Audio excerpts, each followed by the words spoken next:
Bueno, segunda parte de este encuentro con el compañero Francisco Pestana. Habíamos quedado en la primera parte hablando del rol que tenían las Fuerzas Armadas dentro de esta nueva coyuntura política, social, cultural que teníamos. Y ahora me gustaría saber cuál es el rol del pueblo en este avance del nuevo nacionalismo, de esta nueva concepción que tenemos. ¿Dónde está el pueblo? ¿Qué hace el pueblo?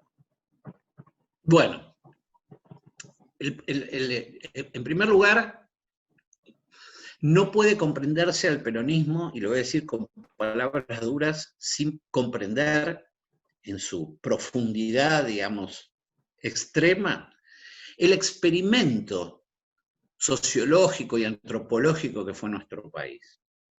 Latinoamérica, en general, fue un experimento, sobre todo porque España fue el único imperio europeo que mezcló su sangre con los nativos, es decir, obviamente por un proceso de conquista, no estamos hablando de una fiesta general, sino en un periodo de conquista, pero fue la única experiencia donde un pueblo, un imperio, de las características y de la importancia del imperio español, sus integrantes mezclan su sangre con las etnias o con las culturas o con las civilizaciones.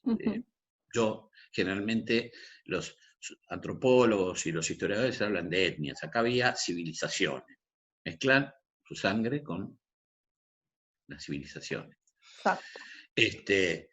Y a eso se le sumará en Argentina un proceso también muy interesante, que es posterior, que fue primero, obviamente, la incorporación y la mixtura con afrodescendientes, y luego, a partir de las grandes, digamos, corrientes migratorias, la constitución de una sociedad nutrida por italianos, judíos, franceses, sirios, vascos, etcétera, etcétera, etcétera. Todo lo que no quiero olvidar, de franceses también, alemanes, rusos.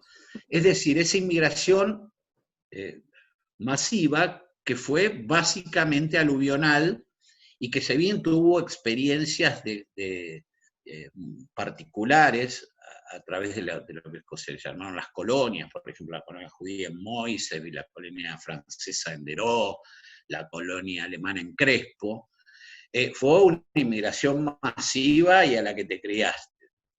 Con lo cual, hablar del pueblo era hablar de una sustancia que en aquellos momentos se estaba terminando de amalgamar.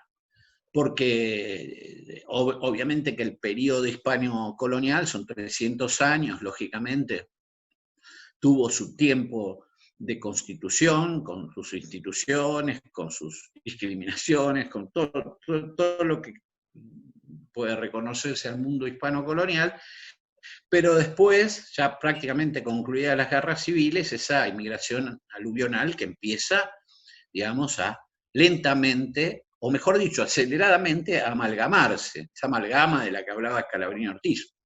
Esto no lo digo yo, está descrito en cientos de textos de la época. Y además, los interrogantes hacia dónde, digamos, conducía una amalgama de ese tipo tan extraño, un experimento tan extraño. Autores importantísimos americanos, como el exministro Vasconcelos, en su prólogo La raza cósmica, digamos, se interroga respecto a qué es la Argentina, y de hecho durante un tiempo importante en la Facultad de Filosofía, aquí en la Argentina, la pregunta es ¿qué es la Argentina? Y más aún cuando vos lo observás que hubo dos grandes confrontaciones mundiales y donde aquí los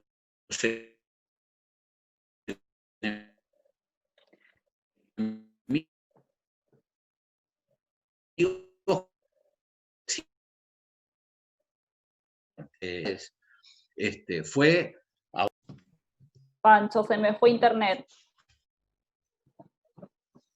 Bueno, ahora estás. Ahí estamos. Pero Bueno. te grabó hasta el irigoyenismo. Sí, ahí retomamos. Espérate que todavía no te veo. No me apareces en pantalla. Yo después esto lo corto, no te das problema. Sí, No cuando sé por qué aparezca. no te veo. No. Ahí estás. Bien, ahora sí. Bueno, si querés iniciar de nuevo con el tema de... Estabas hablando de Vasconcelos cuando... Sí, de la amalgama. Sí, es el mismo Vasconcelos, por ejemplo, exministro de Educación de México y gran intelectual latinoamericano, que se pregunta, y uno lo puede ver en el prólogo de La raza cósmica, la pregunta o el gran interrogante que recorre las facultades de filosofía de nuestro país es: ¿qué es la Argentina? ¿Hacia dónde conduce este experimento social donde, digamos, descendientes de culturas o de civilizaciones que se estaban destruyendo entre sí en Europa convivían, digamos, pacíficamente? Y bueno, esa amalgama fue tomando color desde el punto de vista político, dio origen a una fase del movimiento nacional con el irigoyenismo. Ahí está claro que empieza, cuando uno analiza la composición de los militantes y dirigentes y los cuadros, sobre todo el irigoyenismo, es decir, del sector personalista, del sector más vinculado a la conducción de Irigoyen, nota claramente la necesidad de esa amalgama de constituirse en pueblo activo, de participar en las decisiones. De hecho, bueno, vendrá la conquista, digamos, del voto universal, y no es casual que el irigoyenismo o ese primer radicalismo, si quieren llamarlo así, surja como movimiento insurgente armado. O sea, no surgió como una especie de 17 de octubre que fue absolutamente pacífico, que fue la exteriorización de las esperanzas de un sector mayoritario de la sociedad, sino que Alem y los grandes hombres del irigoyenismo tuvieron que apelar a la insurrección armada para poder obtener esa participación que es absolutamente necesaria para sentirte parte. Claro. Es natural, no hay que ser ningún científico para analizar esta cuestión. Sí, esto lo O marcás sea que el siempre. pueblo es amalgama. Esto lo remarcás siempre cuando nos dicen que el peronismo es violento, ¿no? Y la cantidad, siempre nos hablas de la cantidad de asesinatos que hubo en las revoluciones previas. No, porque el movimiento, por las razones que nosotros sostenemos, la violencia, en primer lugar, digamos, yo ya expliqué que Perón un poco rompe con Clausewitz en el sentido de que la política es la guerra por otra vía. Perón habla de la política como un instrumento para la obtención de la paz. En primer lugar. En segundo lugar, el movimiento peronista surge como un movimiento nacionalista defensivo, por lo cual, y no ofensivo, por lo cual no surge a la vida del país como, digamos, por ningún tipo de insurrección armada. Las armas no están en ese espíritu. Está el espíritu claramente político. Y en ese sentido, me resulta interesante que ese pueblo, además, que obviamente estaba viviendo un proceso de constitución, que estaba amalgamando, empezaban, o sea, digamos, de una primera etapa de la gran inmigración de la endogamia, se pasó a la exogamia, a la mezcla entre linajes de los más extraños que podía haber, en la ruptura de tabúes, y por lo tanto, digamos, todo proceso de ruptura de tabúes es un proceso amoroso.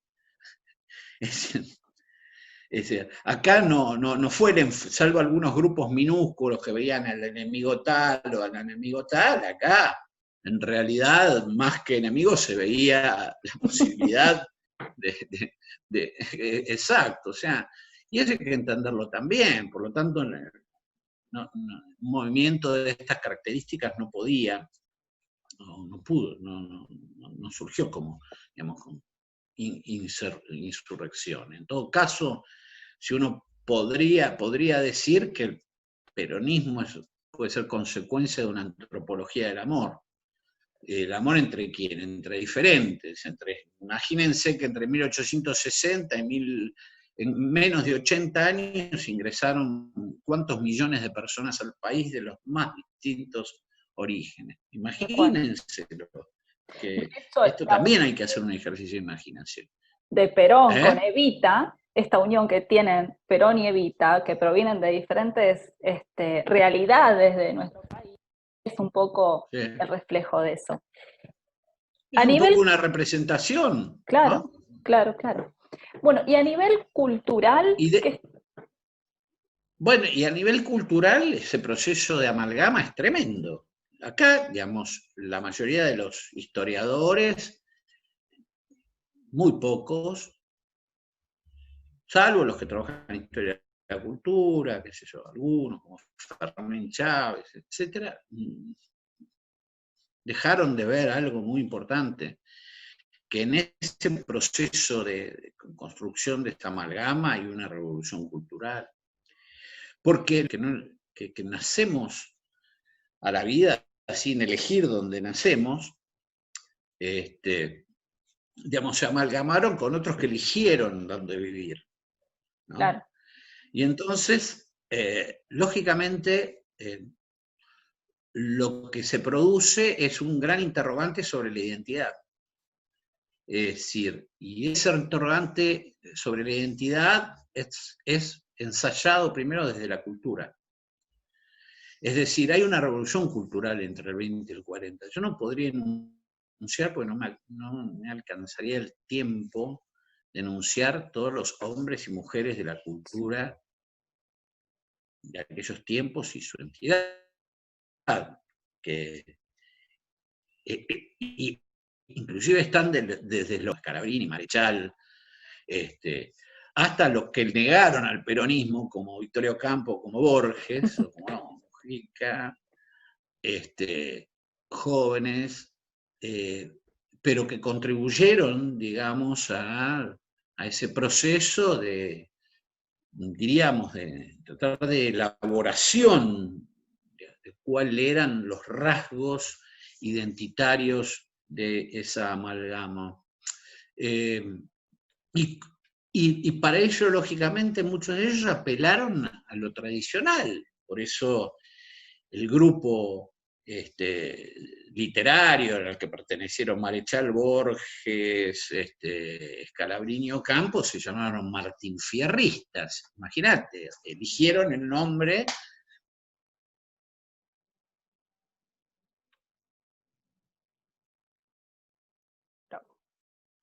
Ahora. De ese proceso de amalgamarse, bueno, en lo cultural es productivo. Estamos en la época de las y de los grandes. Está de Margarita Palacio, está Tita, está Celedonio, está Gardel, Contursi, Lepera, las orquestas de tango, está Quinquela, está Petoruti, está Molina Campos, están los Discépolos, están los Mansi. Tremendo. Bueno, a ver, es una época increíble desde el punto de vista cultural. A mí me da mucha pena en general, porque solamente uno podría hasta entender al primer peronismo desde lo cultural, desde ese proceso cultural. Proceso cultural, además del cual no es ajeno Perón, digamos, porque Perón es básicamente un observador, y él va observando esto. Y Evita, además, una protagonista de ese mundo cultural. Claro. Su entorno es artístico, cultural, ella participa, digamos, de innumerables actividades culturales y después ya como esposa del presidente, armar su propia peña para seguir con esa vocación, en el caso de ella, poética, junto a Castiñeira de Dios, al mismo Fermín Chávez, a Simón Chichilinsky, a Julia, a Prilutsky Farni, a Unzaín. Bueno, estamos hablando de una generación que produjo una tremenda convulsión cultural. Está la época de oro del cine argentino, es decir, está la época de todo el teatro costumbrista. Bueno, es increíble, está Eichelbaum, es increíble, o sea, es digamos, un proceso cultural generalmente despreciado, digamos, por las élites intelectuales y no visto como una forma de retroalimentación de un proceso, porque cuando uno analiza las obras, está ahí la búsqueda de la identidad no solamente desde el punto de vista de la identidad como integrantes de una comunidad, están buscando ser parte de una comunidad, muchos, ¿no? Otros ya lo eran. Están en esa búsqueda, y en esa búsqueda lo identitario es básico. Claro, claro, y la formación previa, ¿no? Y el hecho de, por ejemplo, nosotros ahora mencionábamos todo lo que podría ser dentro del campo nacional, pero también teníamos a una Victoria Ocampo, que había sido criada en Francia y que creyó colaborar con la cuestión nacional, visión bastante gorila, ¿no? Pero a lo que voy es que todo, digamos, el movimiento cultural e intelectual está buscando una identidad o está reforzando en este momento su identidad. Están en la búsqueda, y algunos desde una perspectiva hasta de clase, porque cuando uno ve los grupos, el grupo de Art, de Roberto Art, o sea que la identidad no es solamente una cuestión que tenga que ver con lo cultural estricto, sino además con digamos, la justicia, la vida, la posibilidad de vivir una vida mejor. O sea, ahí, digamos, hay una interpelación permanente que es extraordinaria. Por eso yo siempre recomiendo el libro de Juan W. Wally, que es un libro Generación del 40, Grandeza y Frustración, que es el libro que realmente, digamos, uno de los libros que, digamos, parte la cabeza, porque, no sé, 100 páginas, Wally muestra, nítidamente muestra cómo, digamos, cómo se genera ese proceso, digamos, o cómo dialoga ese proceso, digamos, claro, cultural previo al primer peronismo. O sea que, y el pueblo, por otro lado, o sea, primero protagonizando una revolución cultural, son integrantes del pueblo, todo. Pero además está lo social, ¿no? Lo social. Es decir, la miseria, está el informe Violet Macé, ya, digamos, de la época de Roca, demostrando el estado deplorable, paupérrimo en el que vivían los trabajadores, sobre todo, claro, rurales. Por eso no es casualidad que era el instituto, una prioridad del Estatuto del Peón.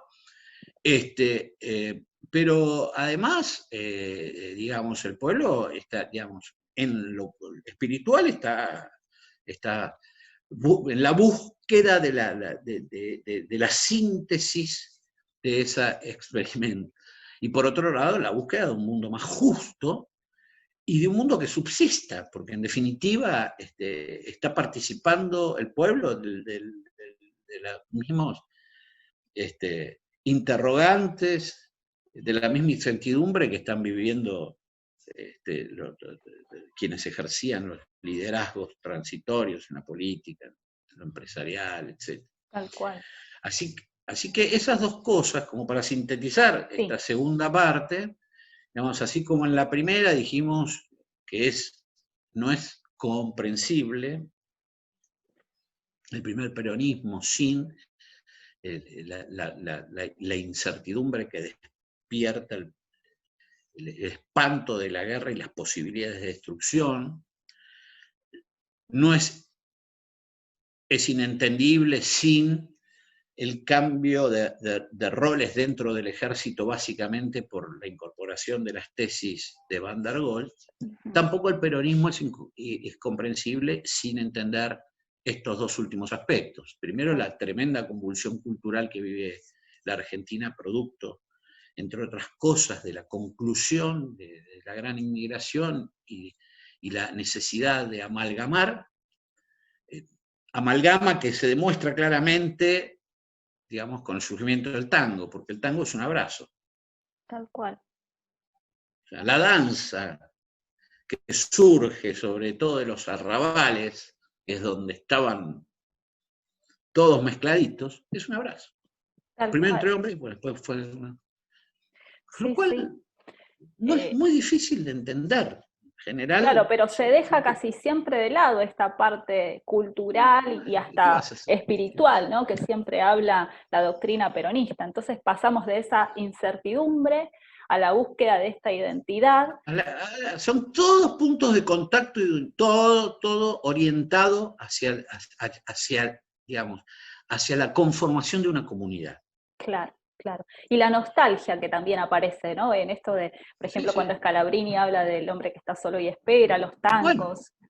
Bueno, está solo y espera que sea parte de la comunidad. Tal cual. Bueno, todo. Pancho, como y el siempre... mundo será una porquería, ya lo sé, o gira y gira, es porque se reventaron, se mataron, hicieron campo de... Digamos, en la cultura Europa, Occidente, estaba demostrando que era una porquería. ¿Qué iba a escribir? Entró en crisis, claro. ¿Qué iba a escribir? Dice Polo. Si vos mirabas para allá y era una masacre. Todos los días te enterabas de algún espanto nuevo. Tal cual. Bueno, tal cual. entonces, entendiendo este proceso cultural del que dije, y además la cuestión social, que después la vamos a tocar un poquito más, porque también tiene su veta intelectual la cuestión social, pero está claramente que está la demanda social latente, digamos, muy Tal fuertemente, cual. Y con ya organizaciones sindicales constituidas, pero vamos a ver después cómo esas se trasladan. Bueno, muchas gracias, Pancho.